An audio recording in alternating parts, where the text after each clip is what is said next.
ఓం శ్రీ మహాగణాధిపతయే నమః. ఓం శ్రీ మహాసరస్వత్యై నమః. శ్రీపాదవల్లభ నృసింహ సరస్వతి శ్రీ గురుదేవ దత్తాత్రేయాయ నమః. శ్రీమాత్రే నమః. శాంతం పద్మాసనస్థం శశిధరమకుటం పంచవక్త్రం త్రినేత్రం శూలం వజ్రం చ ఖడ్గం పరశుమభయదం దక్షభాగే వహంతం నాగం పాశం చ ఘంటాం ప్రళయోత్సవం సాంకుశం వామభాగే నానాలంకారయుక్తం స్ఫటికమణినిభం పార్వతీశం నమామి. ఓం నమ శివాయ. సంతోషం భక్తి ప్రేక్షకులకు స్వాగతం, శుభోదయం. నేటి పంచాంగం నేడు అనగా నవంబర్ 29, 2024 సంవత్సరం శుక్రవారం. ఈరోజు సూర్యోదయం ఉదయం 6 గంటల 32 నిమిషాలకు, సూర్యాస్తమయం సాయంత్రం 5 గంటల 36 నిమిషాలకు. ఈరోజు తిథి కృష్ణత్రయోదశి పగలు 8 గంటల 35 నిమిషాల వరకు, తదుపరి చతుర్దశి. నక్షత్రం స్వాతి నక్షత్రం పగలు 10 గంటల 15 నిమిషాల వరకు. యోగం శోభన యోగం సాయంత్రం 4 గంటల 30 నిమిషాల వరకు.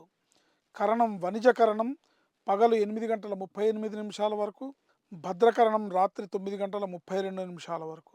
అమృత గడియలు రాత్రి 2 గంటల 53 నిమిషాల లగాయతు 4 గంటల 38 నిమిషాల వరకు. దుర్ముహూర్తం పగలు 8 గంటల 45 నిమిషాల లగాయతు 9 గంటల 29 నిమిషాల వరకు. తదుపరి దుర్ముహూర్తం పగలు 12 గంటల 26 నిమిషాల లగాయతు 1 గంట 10 నిమిషాల వరకు.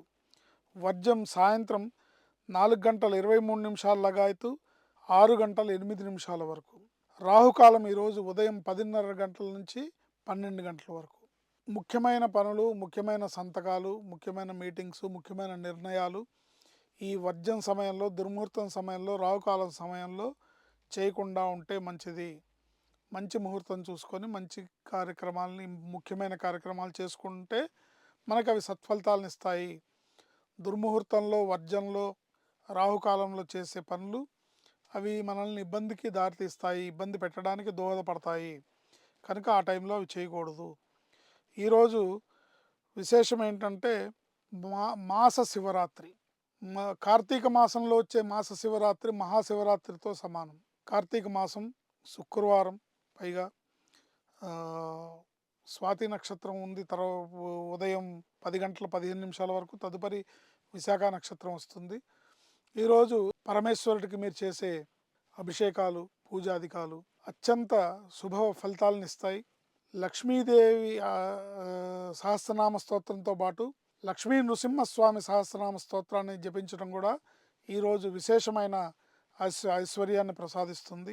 ఈరోజు నమశివాయ సాంబాయ శాంతాయ పరమాత్మనే అనే ఈ మంత్రంతో జపించుకోవడం వల్ల అష్టైశ్వర్యాలు, భోగభాగ్యాలు మనకి పొందే అవకాశం ఉంటుంది.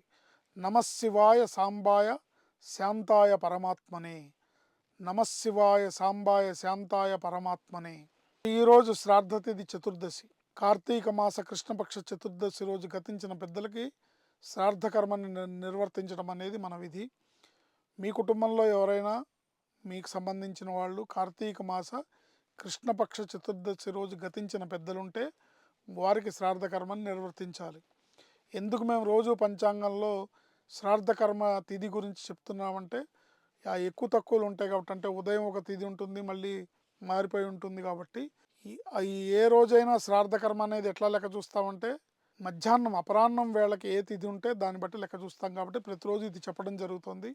దేవతానుగ్రహం ఎంత అవసరమో పితృదేవతానుగ్రహం కూడా అంత అవసరం కాబట్టి ప్రతిరోజు కూడా ఈ విషయాన్ని మన ప్రేక్షకులందరికీ చెప్పడం జరుగుతుంది. ఈరోజు నమశివాయ సాంబాయ శాంతాయ పరమాత్మనే నమః అనే మంత్రంతో ఈశ్వరుడికి చేసే మనం పూజ, అభిషేకము, అర్చన ఇత్యాది కార్యక్రమాలన్నీ కూడా విశేషమైన ఐశ్వర్యాన్ని ప్రసాదిస్తాయి. శుభం, లాభం, జయం. శ్రీమాత్రే నమః.